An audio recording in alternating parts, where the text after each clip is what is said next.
পালক চিকেন তো অনেকবার খাওয়া হয়েছে, কিন্তু এখনও মনে হয় এই চিকেনটা খাওয়া হয়নি তোমাদের। যদি না খাওয়া হয়, শীতকাল থাকতে থাকতেই এই চিকেনটা রান্না করে নাও। বিশেষ কোনো উপকরণ লাগবে না, বাড়িতেই সব উপকরণ থাকে।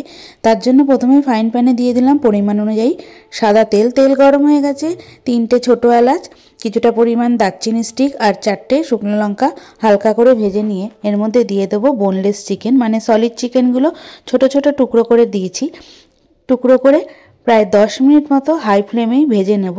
যদি এই সময় গ্যাসের ফ্লেমটা মিডিয়াম কিংবা সিম করা থাকে তাহলে চিকেন থেকে জল বার হয়ে যাবে। চিকেনটা একটু কড়া করেই ভেজে নিচ্ছি। চিকেনটা ভাজতে ভাজতে এর মধ্যে দিয়ে দেবো বড় চামচের 1 চামচ রসুন বাটা, তারপর দিয়ে দেবো বড় চামচের 1/2 চামচ আদা বাটা। রসুন বাটার পরিমাণটা একটু বেশি লাগবে। দিয়ে খুব ভালোভাবে কষিয়ে নিচ্ছি আরও 3 থেকে 4 মিনিট মতো। দেখে হয়তো বুঝতেই পারছো যে গ্যাসের ফ্লেমটা যেহেতু হাই করা ছিল, চিকেন থেকে জল বার হয়নি। আর এই রান্নাটা করতে জলেরও প্রয়োজন হবে না, কারণ চিকেনের টুকরোগুলো একদমই ছোট করে কাটা। গ্যাস সিম করে 3 থেকে 4 মিনিট মতো ঢেকে রান্না করছি। ততক্ষণ একটা মশলা তৈরি করে নেব। শীতকাল মানেই বাজারে দেশি ধনেপাতা, আর এই দেশি ধনেপাতা দিয়ে নিত্য নতুন রান্না করতে সবারই ভালো লাগে। তার জন্য এখানে প্রায় 1 কাপ ধনেপাতা দিয়েছি। ধনেপাতার ডাঁটিগুলোও দিয়েছি। স্বাদ অনুযায়ী কাঁচা লঙ্কা আর 2 চামচ টক দই দিয়ে বেটে নিচ্ছি। জল দেব না, টক দইয়ের জলেই কিন্তু পুরোপুরি বাটাটা হয়ে যাবে। চাইলে এই বাটার মধ্যে গোলমরিচও দিতে পারো। এবার ঢাকনাটা তুলে নিলাম। চিকেনটা বেশ লাল করে ভাজা হয়ে এসছে। এবার এর মধ্যে দিয়ে দেবো 2 চামচ কাজু বাদাম বাটা।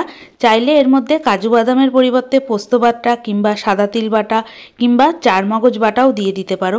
আমি এখানে কাজু বাদাম বাটা দিয়েছি। দিয়ে খুব ভালোভাবে মিশিয়ে নিচ্ছি। 4টের যে কোনো একটা উপকরণ বাটা দিলেই কিন্তু একই স্বাদ আসবে।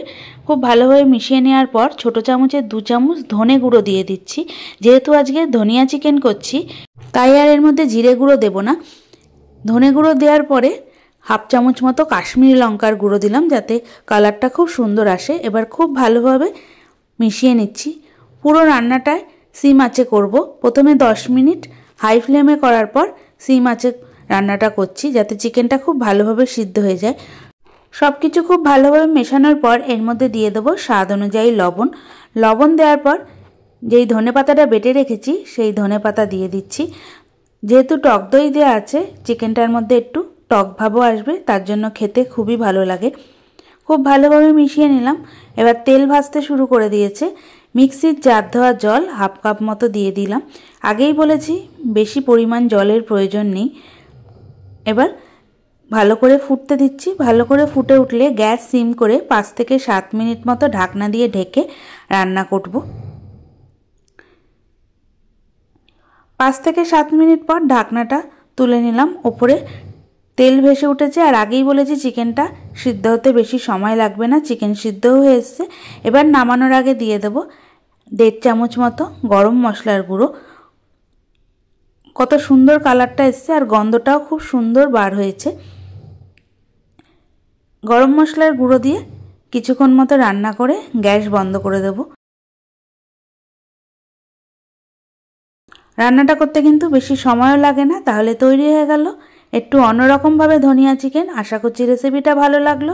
দেখা হবে অন্য কোনো নতুন রেসিপি নিয়ে। ততক্ষণ ভালো থাকো, সুস্থ থাকো, দেখতে থাকো আরও নতুন নতুন অনেক রান্না।